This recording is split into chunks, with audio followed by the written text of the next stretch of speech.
We're going to do it live. Welcome back to Black Bear News, where everything is connected. And we are talking about climate change news of the day. What's going on, guys? Greetings to the people of Rockfin. Please come join me on Rockfin, ROKFIN.com. And I don't know. Though the news be dire and though the news be bad about climate change, I want to encourage people to enjoy, enjoy your life. Whether we have 1 year or 10 years or 20 years or 30 years or 100 years, it's probably closer to the 1 or the 10 or the 20. But no matter how much time we have, enjoy yourself. Don't get, the news is bad. The news is depressing. And I'm sorry if this sounds like hopium. Oh, Raza tipped me $2. Thank you so much on Rockfin. Tips on Rockfin are ultra cool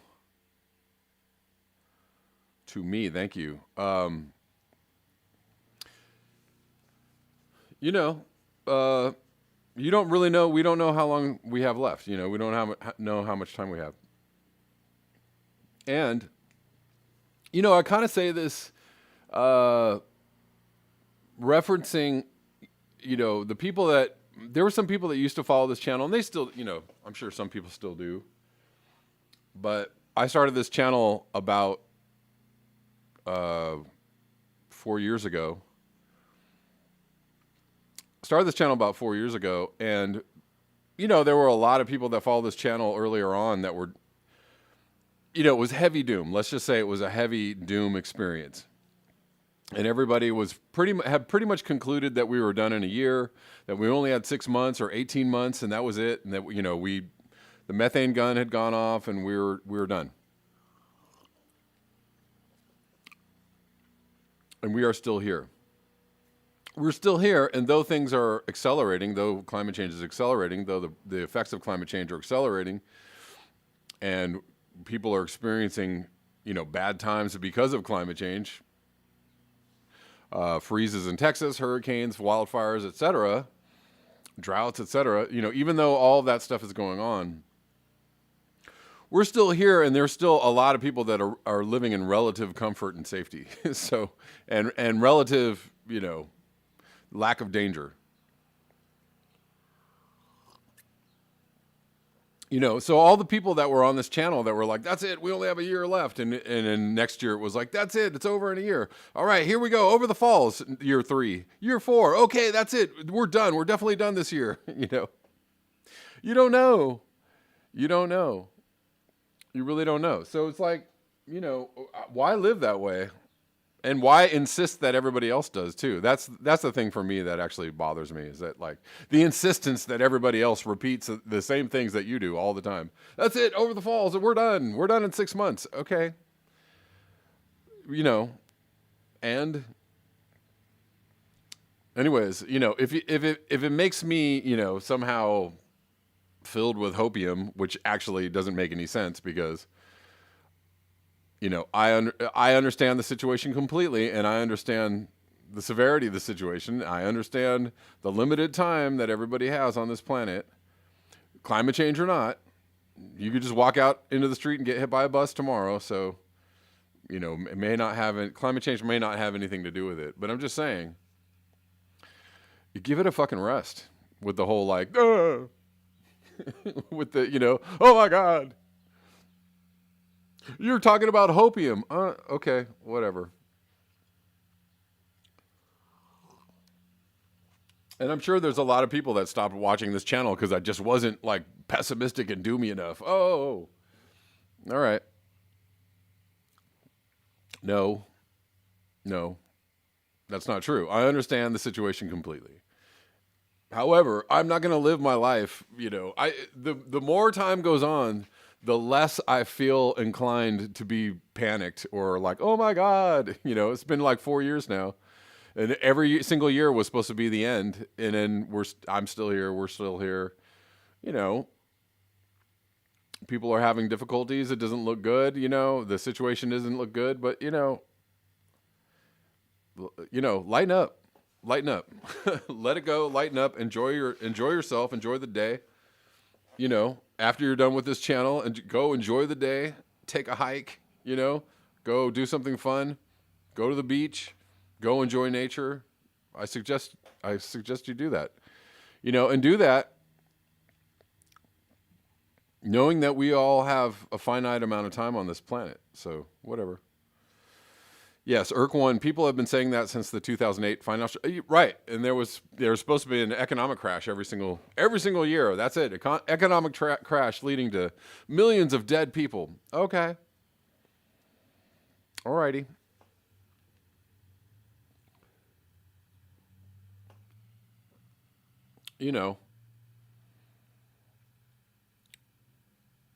Prepare for the worst, hope for the best. But in the meantime, just let the insistence on doom and stress go. That's just my suggestion. I'm not ordering you to do that. Do that if that makes you feel good. If that's what fires your jets, do it. But I'm gonna just urge, and this is probably reminiscent of something that Guy McPherson would say. I urge you to live with find joy, find love, find happiness, find whatever it is you want to do that makes you feel good. Please go do that.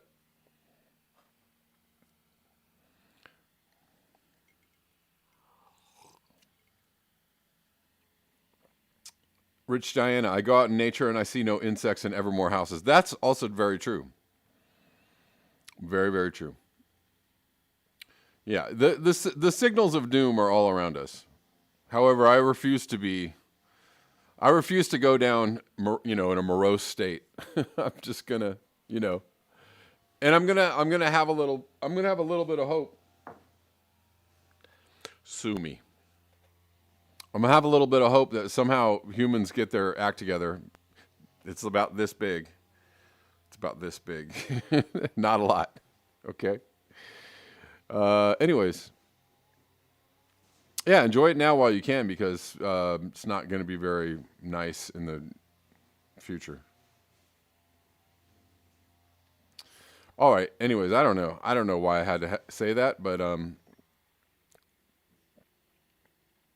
just felt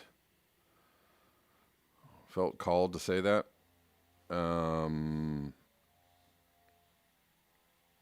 Let's look at this story out of Mississippi, which we just covered the other day. But this out of the Guardian, still ongoing situation. There's no excuse for this. Thousands in Mississippi City still without water weeks after storms.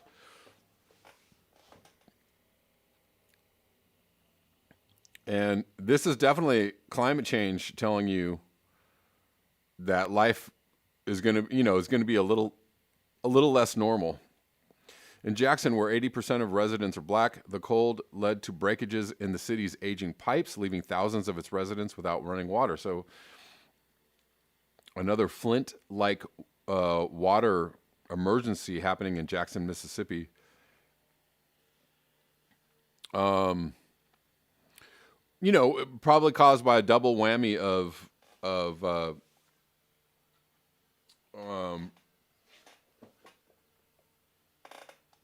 organizational, failure on the part of the city, climate change, and then yet more organizational failure on the hands of the media, not telling people that things like this would be more than likely in the coming future. Anyways.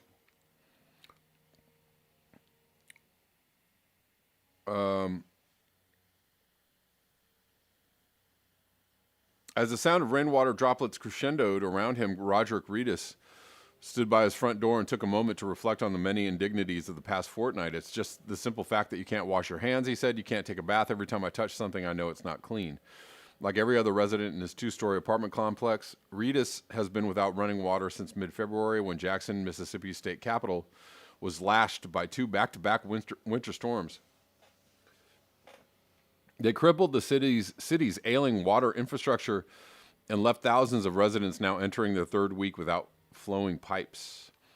While most national and international attention has focused on the aftermath of the storms in Texas, Mississippi has been largely ignored. The winter storms, which crippled power sources throughout the U.S. South, brought record low temperatures to parts of Mississippi. In Jackson, where 80% of the residents are black, the cold led to at least 96 breakages in the city's aging pipes, which combined with power outages led to catastrophically low pressure throughout its water system. As of Monday evening, 35 breakages remained, and although pressure was slowly coming back, thousands of residents are without water. Most of them in the city south, which sits on higher ground and is furthest away from the treatment plant. Citywide boil notice remains in effect, and officials have offered no timeline for full restoration.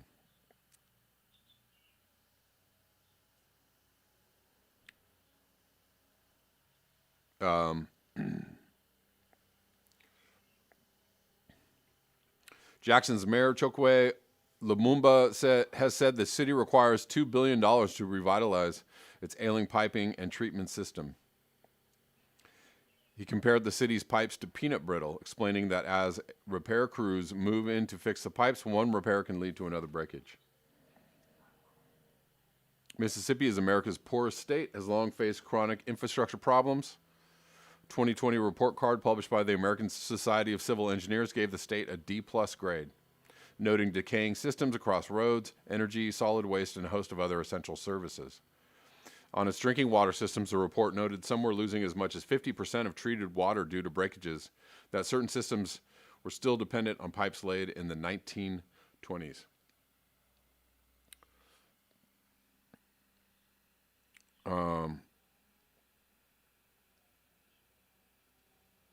Yes. So, an ongoing situation in Jackson, Mississippi. I'm not going to read this whole thing.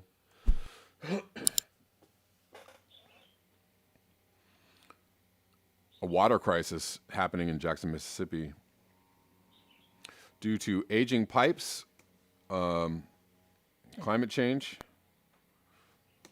Hey, I don't know why this is happening. Sorry, guys.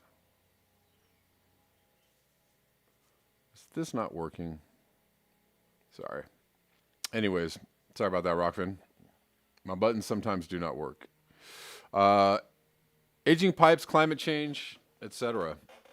Lack of adaptation.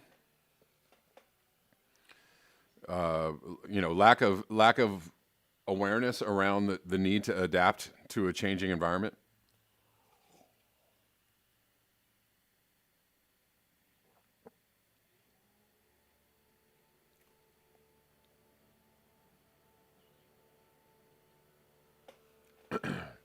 Ross Cobbin says clean water out of the tap is probably one of the biggest things most of us take for granted. Indeed. Absolutely. Well, and I thought my tap water was decent until somebody brought a tester over and I tested it, and it is very, very far from decent. So I no longer drink my tap water because it is in very poor state.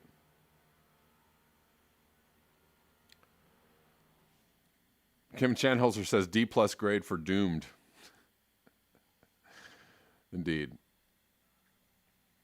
Let's move on to another story. But there are a few things just before I move on. Obviously, on a short term or in a in a normal paradigm type world, you'd want to fix the infrastructure as quickly as possible. However, the whole idea of like rebuilding and fixing and retooling and reworking almost anything at this point has got to have some thought behind it. How long are people going to be able to live in the area that they live in? Should people be encouraged to do other things as far as seeking power or water? If you're telling people the truth about climate change, should you be urging them to, maybe alter the way they live? in order to phase up climate change. It's difficult though because um, it is difficult because we rely on these structures, this infrastructure to live, right? We rely on our water taps. We rely on being able to go to the store and get food, right? So nobody's been raised to grow their own food and obtain their own water and live in a very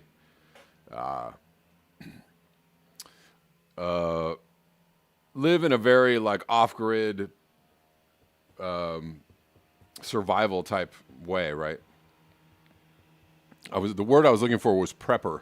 Nobody was raised to live like in a prepper kind of lifestyle. But, one of the answers to dealing with climate change is to encourage people to to figure out how it is that they would live if they did not have basic services.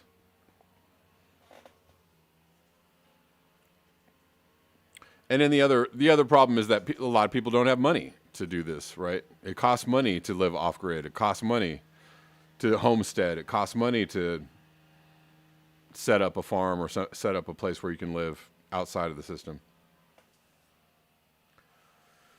Sandy says, I'm very lucky with water, 2 wells, and when I had some money, I installed a softener and reverse osmosis.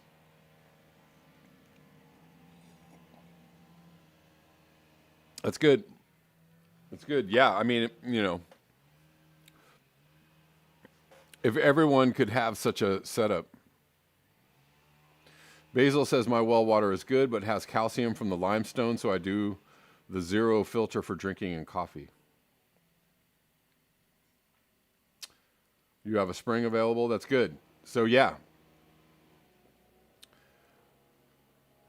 Andy the gardener, well, prepping is, maybe prepping for the end might be stupid, but I'm talking about living right now, like how you live right now. If you set yourself up in a way that you don't have to depend on the grid or whatever, that's not necessarily the end. They didn't get quite to that point in Texas where people were going Mad Max. That Mad Max did not come into play in Texas. They weren't there yet. But if you had a situation where you could have your own water or have access to water or have your own energy grid or whatever, you could have survived that situation much better. So you could survive.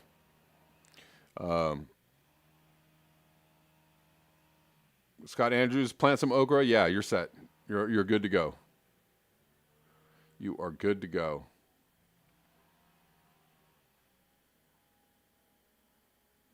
Let's move on.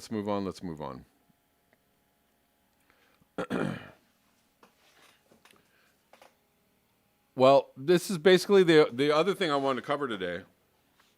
This from Go Green. Humans know what to do to save our climate, but refuse to do it. And dang if my buttons are not working on this one. I really hate when that happens. Humans know what to do to save our climate, but refuse to do it. Tenfold carbon emissions reduction needed to meet Paris climate goal globally. Tenfold. So whatever it is that they're saying we need to do 10 times that. Emissions grew by 0.21 billion tons of CO2 per year during 2016-2019 compared to 2011-2015. So on top of whatever it is we're emitting, we added 0.21 billion tons of CO2 on top of that since 2015. So let's look at this. This is from today. While 64 countries cut their fossil fuel emissions between 2016 and 2019, an international team of researchers, including an Earth system scientist at UCI, stressed that an even more pronounced reduction is going to be necessary to meet Paris Agreement goals to tackle global warming. In a study published today in Nature Climate Change, the team reported that a drop of 0.16 billion tons of CO2 per year amassed by those 64 countries during the period is only 10% of the 1 to 2 billion tons of cuts needed throughout the 2020s. And as I read on, that was only 64 countries compared to the 150 countries that increased their carbon emissions.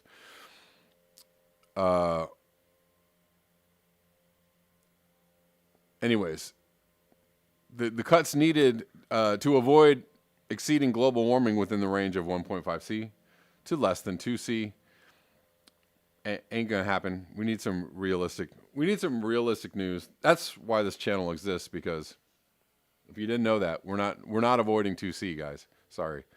I know that's very like, oh, it's so negative. It's real. Get a helmet, deal with it, which is the objective of the multinational accord. And while emissions decreased in 64 countries, they increased in 150 countries, and that's why we are not missing 2C. Again, get a helmet, deal with it. Globally, emissions grew by 0.21 billion tons of CO2 per year during 2016 and 2019 because we're still growing. Last year was the first year we didn't grow in emissions. And, it took a global pandemic, which nobody wants to do any of the things to avoid, exacerbating a global pandemic. So, and nobody wants to do anything to avoid exacerbating climate change, at least not right now. It'd be different if the message was different. COVID-19 lockdown measures over the past year led to a decline in global emissions by roughly 2 billion tons of CO2, a drop of more than 5% from 2019 levels, said co-author Steve Davis, UCI Associate Professor of Earth System Science. But that pause cannot be expected to carry over in a post-pandemic world, especially if we continue to rely so heavily on fossil fuels. Davis said the coronavirus crisis and its expected aftermath present the world community with a unique inflection point. We have been shown that what can be achieved through widespread changes in our habits. Now we need to implement policy that cements those new ways of doing things. Totally. I've been saying this the whole time. The study author suggested that drop in transportation sector emissions in 2020 provided an incentive to ramp up the large-scale deployment. Wrong. Deployment of electric vehicles and the encouragement of walking and cycling in cities. Yeah. No,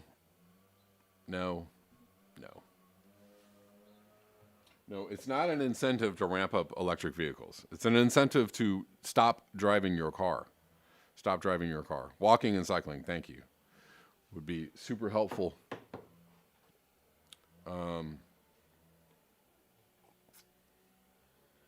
Well, that's that. That's what we already knew was the truth, in that we're not doing nearly enough. Haven't been doing nearly enough. We'll continue not doing nearly enough, most likely. Until we do something else, or we don't. Andy the Gardener says $70,000 of materials is $70,000 of fossil fuels. Right. Right. Green energy lies won't get humans off the hook. Indeed. But why are you so negative? Why are you being so negative, Andy the Gardener?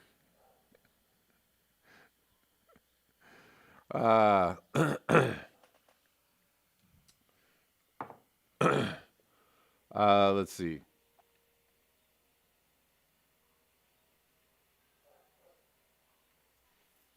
Dolores Hark on Rockfin says water more expensive than gasoline, long ago predicted. and true for a while now, but please don't make me do too much math to back that. This is a factoid that did get through to my climate change denying parents.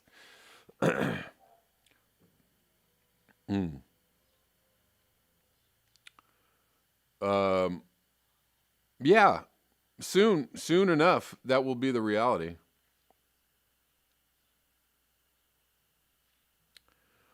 Um,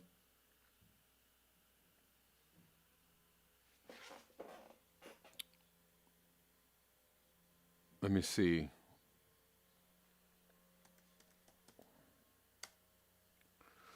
Soon enough, that will be the reality. I don't know if anybody's read Parable of the Sower from Octavia Butler.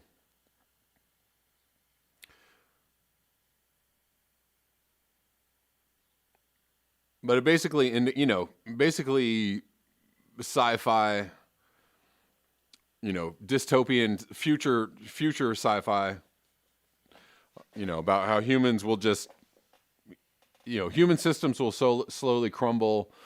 The rich will live in, fortressed communities. The poor will all be fighting each other for scraps. Water will cost $100 a gallon or $100 for a jug of water. And, that's very likely the near future. It's a good book. It's a great book, yeah.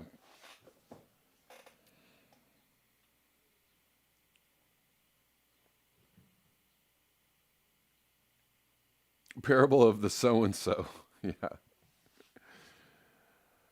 Judy Truitt says, seems to me it would make more sense to provide everyone with their own panels and system.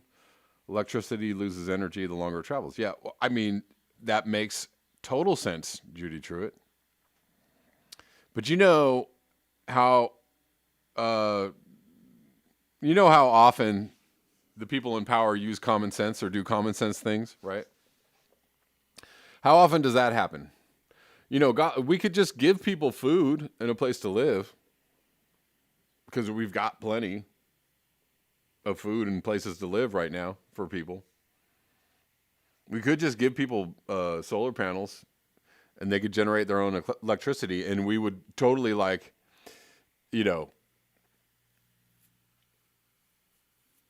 it wouldn't be the magic bullet that would fix climate change, but we would lower emissions very quickly if we did that. If we got everybody off the grid. But oh my God, what a horrible reality that might be, that everybody would be off the grid and not need to be hooked into our system. That's what we need to keep going, right? Everybody needs to keep having one of these in front of their faces, computer, phone in front of your faces. You need to be connected to your Wi-Fi and your grid and everything, right? They need you connected so that you can be controlled.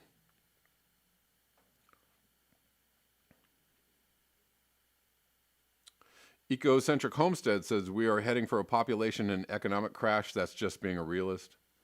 True. And it's just math, too, on top of that. Just some math.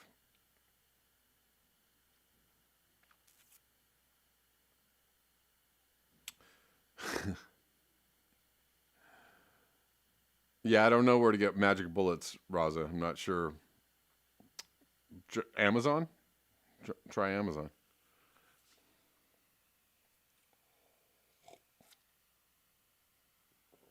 Dolores Hark says, Bush family sitting on a Central American aquifer. Oh, yeah.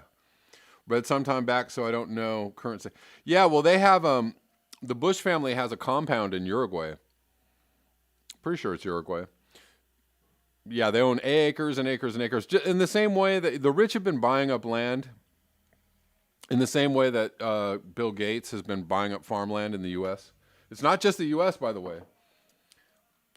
When you hear that stat, that's not just the U.S. He's buying up farmland all over the planet. There's Africa, Indonesia, Asia. He's buying up farmland everywhere. And so are many of the other wealthy families. They know what's coming. They know what's about to happen, and they are doing their damnedest to be in a position of ha ha ha, look at all the stuff we have when things collapse. Look what we got. Look what you don't got.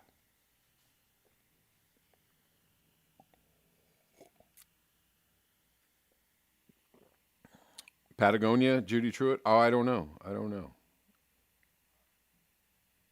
I'm not totally sure.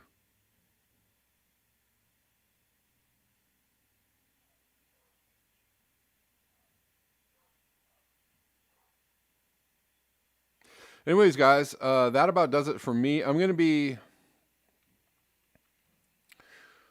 doing a neo-realism with Iapo and Gina. You've seen Iapo before. We're going to do a neo-realism on Rockfin at 1 p.m. So if you guys want to join me on Rockfin at 1 p.m., we're going to do a show. And hopefully I will see you all over there. Iapo is saying, hey, in the chats. What's up?